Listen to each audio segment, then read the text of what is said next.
Même si on considère que la renaissance Disney se termine avec Tarzan et que le film a plutôt bien marché, faut avouer que les chiffres ne sont plus aussi impressionnants que début 90. Avec les cartons qu'ont pu être Le Roi Lion, La Belle et la Bête ou Aladdin, les films continuent de fonctionner, mais on est clairement sur une pente descendante depuis 2-3 classiques. Alors faut se réinventer, tenter de nouvelles choses, peut-être aller marcher sur les plates-bandes d'un nouveau studio que Disney coproduit, et qui vient d'ailleurs de battre Tarzan au box-office. En 99, je parle évidemment de Pixar et son Toy Story 2. Mais le passage presque complet à la 3D, ce sera pour plus tard, pour le classique suivant, avec des dinosaures et Jamel Debbouze. En attendant, on arrive à l'an 2000, et il faut marquer le coup. Alors pourquoi ne pas réaliser l'un des vieux rêves de Walt, et donner une suite à l'un des premiers classiques, le seul que le papa de Disney imaginait d'ailleurs avoir d'autres déclinaisons, parce que le format s'y prêtait, Fantasia. Parce que oui, petit rappel, ça peut sembler fou aujourd'hui, mais Walt Disney ne voulait pas que ces classiques aient des suites. Walt Disney voulait, à la base, que le projet soit en constante évolution, qu'il aille de ville en ville, ajoutant de nouveaux cours, en enlevant d'autres, mais malheureusement, en 1940, le film n'avait pas assez fonctionné que pour justifier un tel procédé. Mais aujourd'hui, en sortant d'une telle décennie, Disney peut se le permettre. Surtout qu'en l'an 2000, c'est pas un classique qu'ils vont sortir, mais 3. Fantasia 2000 en tout début d'année, puis Dinosaure en mai, et Cusco. Donc même si Fantasia ne performait pas des masses, il y avait 2 autres classiques, et quelques autres films genre Les 102 Dalmatiens ou le film Tigrou, pour rattraper tout ça. Et ouais, ils ont bien fait de prévoir large, parce que comme son aîné, Fantasia 2000 s'est globalement planté en salle, rapportant un petit 90 millions à l'international, et terminant 51e du box-office. Derrière justement, le film Tigrou, Les 102 Dalmatiens, Dinosaure et Cusco. Alors que si on est tout à fait honnête, même Cusco, c'est un peu une plantade financière. Mais ce sera pour un prochain épisode. Mais 90 millions, c'est pas beaucoup. C'est moins que Planes 2. C'est moins que La Ferme se rebelle. Mais on va pas faire les étonner. Évidemment qu'un projet comme Fantasia 2000, ça n'avait pas beaucoup de chances de faire un gros carton côté spectateur. Mais ce qui nous intéresse surtout, c'est la qualité du film, non ? Vous vous souvenez peut-être que j'étais pas le plus grand fan du premier, la vidéo est dispo si elle vous intéresse, mais pour faire vite, j'avais trouvé ça trop long, et mon intérêt avait baissé de segment en segment, qui tiraient eux aussi souvent en longueur, avant d'être réveillé par le dernier, La Nuit sur le Mont Chauve, qui est pour le coup vraiment incroyable. Donc pas un immense fan, mais faut bien avouer que l'idée était osée, surtout qu'on le rappelle, c'était le 3e classique à l'époque, et techniquement, pour 1940, certains visuels proposés étaient vraiment impressionnants. Mais donc, 60 ans plus tard, maintenant que Disney est bien installé, est une référence, qu'est-ce que ça donne Fantasia 2000 ? Comme pour le premier, on va y aller court-métrage par court-métrage, mais avant ça, on a une sorte de générique, un précédemment dans Fantasia, avec quelques images du film de 1940, pendant que l'orchestre s'installe, et puis directement... Comme dans le premier Fantasia, on commence par de l'abstrait, des formes qui vont avec la musique sans réellement raconter quelque chose, même si ici pour moi, c'est déjà plus narratif. Mais si, regardez, c'est une parade nuptiale de papillons, pendant la fin du monde j'imagine, et ils sont poursuivis par des méchants papillons noirs avant d'être sauvés par... Dieu ? Cela dit, pas trop le temps de penser à tout ça, parce qu'après 3 minutes seulement, c'est déjà fini. Et voilà qu'arrive l'un des problèmes de ce Fantasia 2000, Steve Martin. Enfin non, en soi, Steve Martin n'est pas un problème. Mais autant le dire tout de suite, si on peut s'accorder sur le fait que le narrateur du premier était chiant comme la pluie, et croyez-moi, je suis belge, la pluie, je connais, ici, ils essayent de rectifier le tir avec des intervenants stars, des acteurs, des comiques, souvent pas drôles du tout. Allez, on oublie Steve et on passe au segment suivant, les pains de Rome, d'Ottorino Respighi.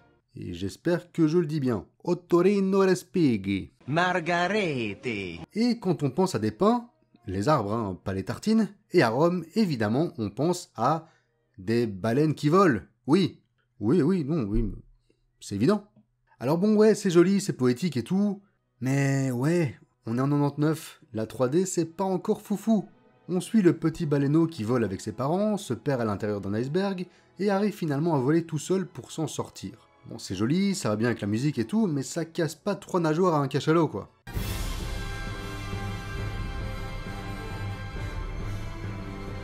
Ah ben voilà, là on parle, là il y a de l'ampleur. Les baleines qui sautent dans les nuages pendant que la musique atteint son paroxysme, et ce grand final, une fois arrivé au sommet, ce retour dans l'océan. Waouh! C'est simple, ça n'essaye pas de raconter 10 000 choses, mais c'est efficace, beau, et vous allez le voir, c'est un point positif qui va revenir souvent, c'est pas trop long. 10 minutes et c'est bouclé. On n'a pas le temps de s'ennuyer. Ce premier vrai segment, c'est un oui. Toujours rapidement et d'une manière ma foi assez pertinente, c'est Quincy Jones qui introduit le passage suivant, qui va dénoter avec tout ce qui avait été montré auparavant dans un Fantasia, tant au niveau de la musique qu'au niveau des dessins. Déjà c'est du jazz, Rhapsody in Blue, de George Gershwin. Je dis ça comme si je connaissais alors qu'en fait pas du tout. Hein. Donc c'est du jazz et visuellement ça va chercher du côté du dessin de journal, de la caricature, inspiré par le travail de Hal Hirschfeld, célèbre dessinateur new-yorkais. Ok, je connaissais pas non plus j'avoue, mais ce court-métrage là, c'est clairement mon préféré. Commençant par une simple ligne qui va tracer les contours de New York, on va s'intéresser à plusieurs personnages de la ville, tous plus misérables les uns que les autres, pendant la crise de l'emploi des années 30, durant la Grande Dépression. On a d'abord cet ouvrier. D'accord, il a un job et il semble plutôt motivé, mais c'est un taf alimentaire sous-payé qui lui fait juste mal au dos. Et ce qu'il veut vraiment, lui, c'est faire de la musique. Il y a aussi ce gars-là, déprimé, sans emploi et pauvre, qui passe sa vie au café en attendant qu'un job lui tombe du ciel. Puis il y a cette jeune fille, encore enfant, délaissée par ses parents, gardée par une nounou qui fait tout son possible, traînée de cours de ballet en leçons de chant, en passant par de la natation, de la peinture, quelques sports et même du piano. Ses parents veulent qu'elle apprenne plein de trucs, alors qu'elle voudrait juste passer du temps avec eux. Et enfin, ce petit gars, plus tout jeune, mais qui voudrait encore s'amuser comme un gamin. Jouer, danser, mais sa femme, pourtant plus intéressée par son chien, ne le laisse rien faire. Ah si, payer. Ça il peut faire, payer.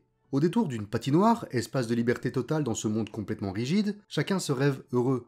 L'une est avec ses parents, l'autre pointe et gagne de l'argent, le troisième fait de la batterie, et le dernier s'amuse, s'envole, plus léger que jamais, avant que la réalité ne les rattrape, mais plus pour longtemps. Parce que l'ouvrier, fatigué d'attendre que ses rêves ne se réalisent tout seul, envoie tout valser, littéralement, pour aller se produire à une soirée talent dans une boîte de la ville, ce qui permet, tout aussi littéralement, à un job de tomber du ciel pour le mec au chômage.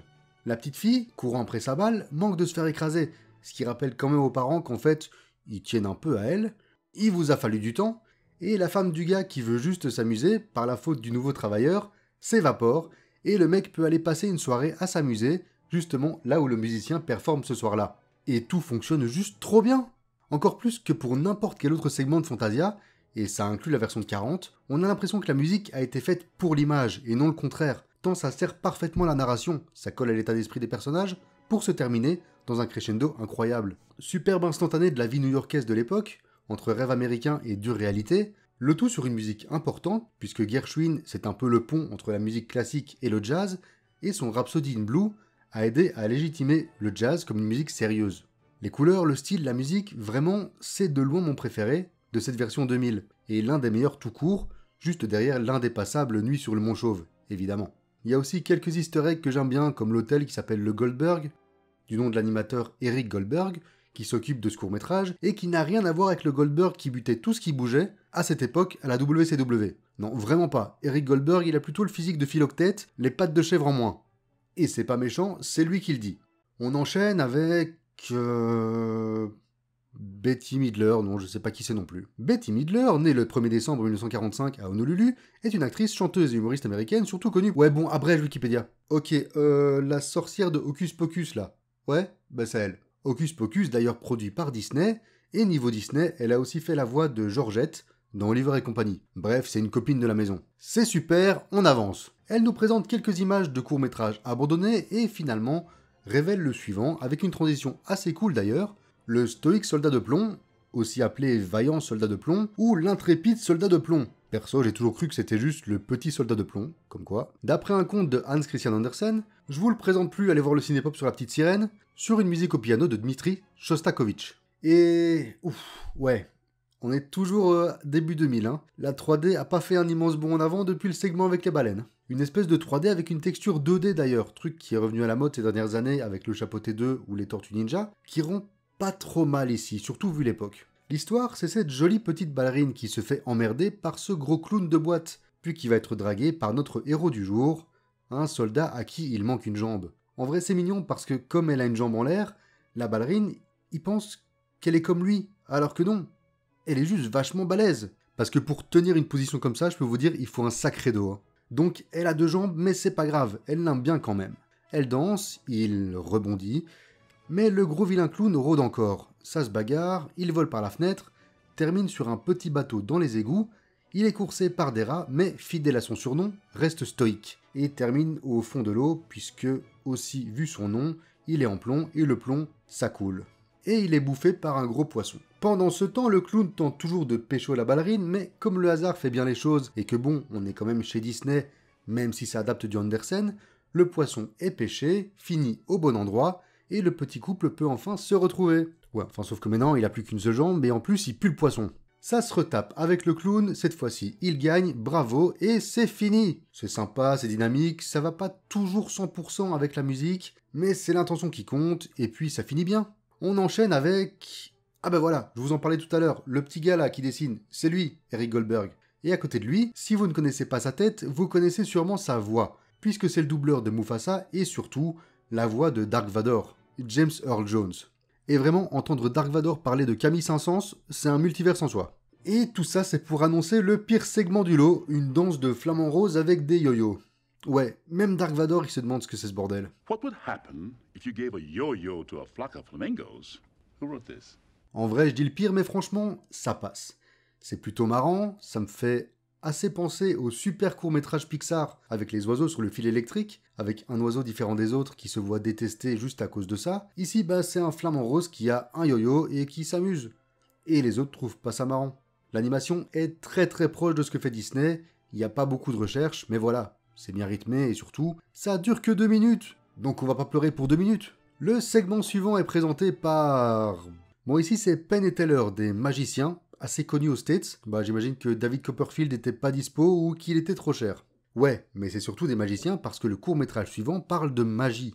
Et vous le connaissez, je le connais, tout le monde le connaît. Tout le monde le connaissait même avant d'avoir vu Fantasia 2000, parce qu'il n'a pas été fait pour Fantasia 2000. C'est l'apprenti sorcier, oui, on a compris. Comme je l'ai dit au début, à la base, Fantasia, ça aurait dû être en constante évolution, avec des passages qui arrivent, d'autres qui partent, certains qui restent. Et pour perpétuer cette idée, et surtout vu que c'est LE moment dont tout le monde se rappelle du premier Fantasia, ils l'ont remis ici. Ça a sans doute aussi fait office d'argument marketing, poussant les gens qui avaient découvert Fantasia enfant à venir découvrir l'apprenti sorcier sur un grand écran. Ça n'a pas forcément fonctionné, mais ça a dû être là. Pour le cours en lui-même, je vais pas vous faire l'affront de répéter ce que j'ai déjà dit, évidemment c'est super, c'est toujours aussi fun à regarder, et si vous voulez une analyse plus détaillée, le lien du Cinépop sur le premier Fantasia est dans la description. La seule différence notable est que, après, à la fin, Mickey passe une tête pour discuter avec le chef d'orchestre, comme il l'avait fait à l'époque avec Stokowski, sauf que cette fois, ils peuvent se permettre de vraiment le faire apparaître dans l'image à la Qui veut la peau de Roger Rabbit. Ça donne un petit sketch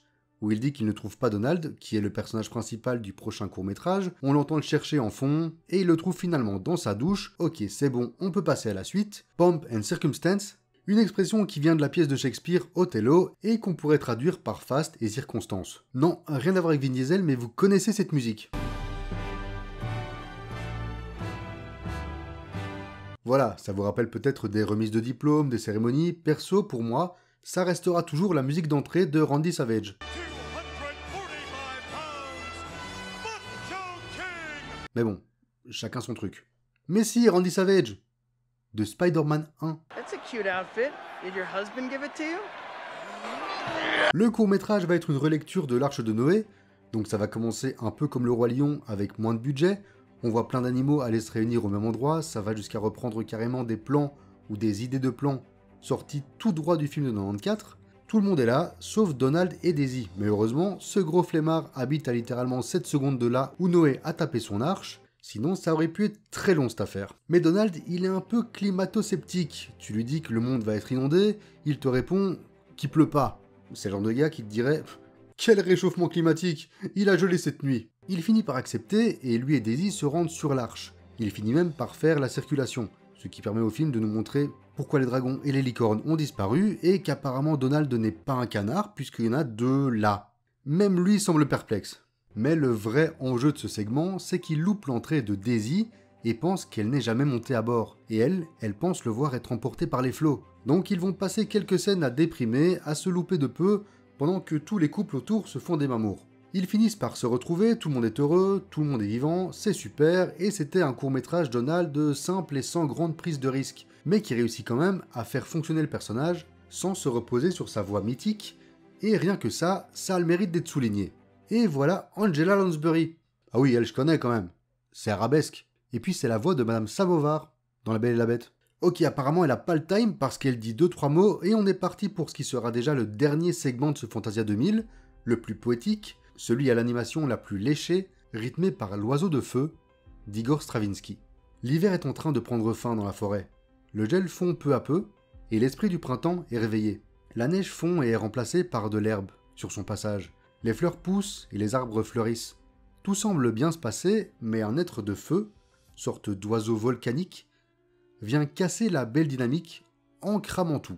Tout est réduit en cendres, même l'esprit du printemps est englouti par la lave, on n'est pas à Pompéi, mais pas loin. Mais, un peu comme dans celui de 40 avec la nuit sur le Mont Chauve, quand on pensait que Tchernabog allait gagner, le soleil se levait, l'Ave Maria résonnait et le démon retournait à l'obscurité. Le parallèle avec l'antagoniste, ici, est facile à faire, et va jusqu'à la façon dont il est montré, ici déployant ses ailes, de la même manière. Et comme en 1940, c'est le bien qui va triompher. Et je parle toujours de Fantasia. L'esprit du printemps a survécu, mais elle est très faible. Alors qu'elle est aidée par le papa de Bambi, elle lâche quelques larmes de désespoir, et c'est exactement ce qu'il fallait à la Terre. Quelle coïncidence! Un peu comme le phénix dans Harry Potter 2 finalement. Elle fait pleuvoir, tout repousse aussi vite qu'à la fin du Roi Lion, et comme l'oiseau de feu du titre, après le passage d'un littéral oiseau de feu qui a tout cramé, comme le phénix, on y revient, la forêt renaît de ses cendres, plus belle que jamais. Et franchement, j'étais tellement pris par l'animation et la narration que j'ai même pas fait attention à la musique. Non, vraiment, j'aime beaucoup le segment à New York parce qu'il se démarque un peu de tout ce qui avait été fait auparavant, mais celui-ci, il est dans la pure lignée de l'esprit Disney. Et c'est splendide quoi. Visuellement, narrativement, surtout dans un si court laps de temps, parce que le passage fait moins de 9 minutes, réussir à raconter tant de choses, à être si poétique et à captiver son spectateur à ce point, ouais, c'est fort. Réalisé par deux frères jumeaux français, Paul et Gaëtan Brizzi, déjà co-réalisateurs sur le Bossu de Notre-Dame, ils disent s'être inspirés de l'art nouveau ou de l'animation européenne. Perso, dans les visuels et dans les thèmes, je pense déceler pas mal d'influences du studio Ghibli, mais j'imagine que c'était sans doute pas hyper bien vu chez Disney de dire qu'on a été inspiré par le rival japonais. Et c'est fini. Ah non, pas de conclusion, pas un au revoir de Mickey, rien. Juste l'orchestre qui fait un peu de musique et des images qui passent en fond pendant le générique. Et là, je me retrouve un peu embêté, parce que j'ai pas mal aimé du tout. Du coup, est-ce que Fantasia 2000, c'est mieux que Fantasia ? Le premier restera à tout jamais une révolution, une idée folle, audacieuse, sans doute même trop en avance sur son temps, et qui n'avait pas trouvé son public pour plein de raisons que je détaille dans la vidéo dédiée. Celui-ci, on l'a dit, s'est planté également, mais d'après moi, pour d'autres raisons. À la fin des 90s, Disney était tellement bien établi et reconnu que les gens attendaient plus le nouveau Tarzan, la nouvelle Mulan, ou un truc qui leur rappelle le Roi Lion, et je peux comprendre qu'une reprise de Fantasia, ça n'ait pas excité grand monde. Surtout maintenant que Disney, en tout cas leur classique, visait clairement un public jeune, et qui par définition n'est que rarement intéressé par la musique classique. Si dans les années 40, il y avait une plus grande ouverture d'esprit envers ce genre musical, quand t'as grandi dans les 90s, si on te parle de Beethoven, tu penses à un gros chien, pas à un compositeur. Je pense simplement que le public, petit ou grand, n'était pas demandeur d'un nouveau Fantasia. Et pourtant, il fait plein d'efforts pour être beaucoup plus accessible que le premier. Il fait 40 minutes de moins, il y a des guest stars, de l'humour, en tout cas ils essayent de faire de l'humour, un court-métrage avec Donald en plus de celui avec Mickey, aucun segment ne tire en longueur, ça va beaucoup moins dans l'abstrait. Ce Fantasia 2000 a été pensé pour être plus digeste et plus facilement regardable par un public jeune. Ouais, mais ça répond pas à la question. Est-ce que c'est mieux que le premier ou pas ? Ok, si je veux être 100% honnête, oui, je passe un meilleur moment devant Fantasia 2000. Donc, si je suis complètement subjectif, je pourrais placer celui-là devant. Ah ben voilà, merci. Cependant, quand on pense à Fantasia, personne ne pense à Fantasia 2000. C'est sans doute l'un des classiques les plus oubliés, parce qu'il n'a eu que très peu d'impact. Il est sorti, il a été peu vu, il a été remplacé par les Disney suivants, et puis voilà. On peut pas dire qu'il ait fait avancer une technologie, puisque même la 3D utilisée dans plusieurs segments était déjà bien mieux gérée par Pixar et bientôt par DreamWorks. Le premier Fantasia était une révolution, une nouvelle façon d'envisager l'expérience cinématographique. Fantasia 2000, c'est juste la sortie Disney du mois, dont tout le monde se foutait un peu. Les courts-métrages, ça peut encore fonctionner, évidemment, mais peut-être pas sous cette forme. Pour moi, les courts-métrages Pixar, parfois présentés avant un nouveau film, c'est ça le vrai descendant de Fantasia. Beaucoup sont devenus cultes, j'oserais même dire qu'on connaît aujourd'hui plus de courts Pixar que de segments de Fantasia. Mais pour autant, je pense que s'ils sortaient une compilation de leurs cours en salle, sous la même forme, ça se planterait aussi. J'ai beau avoir du mal à complètement apprécier l'œuvre, l'importance du Fantasia de 1940 est immense, comparé à sa suite, et ça compte aussi. Donc niveau note, on va partir sur un 13 sur 20. C'est peut-être un rien au-dessus de l'original, mais on va dire que j'aime les deux films de manière équivalente, pour des raisons totalement différentes. Merci d'avoir regardé ce nouveau Cinépop Disney. Merci pour votre patience, vraiment. On se retrouve d'ici la fin du mois pour tricher un peu. On va faire un bond de 2 classiques pour arriver directement à Lilo et Stitch, pour coïncider avec la sortie du live action, qui sera, je n'en doute pas, très inspiré et complètement différent du dessin animé. Non, c'est faux. Ça va être un copier-coller moche, ça va être un enfer. J'ai déjà hâte d'y être. Et dire que je dois encore rattraper Blanche-Neige. Ah, le Disney de 2025, vraiment que du bonheur. Bon, si t'es encore là, profites-en pour t'abonner et mettre ton like. Allez, ciao.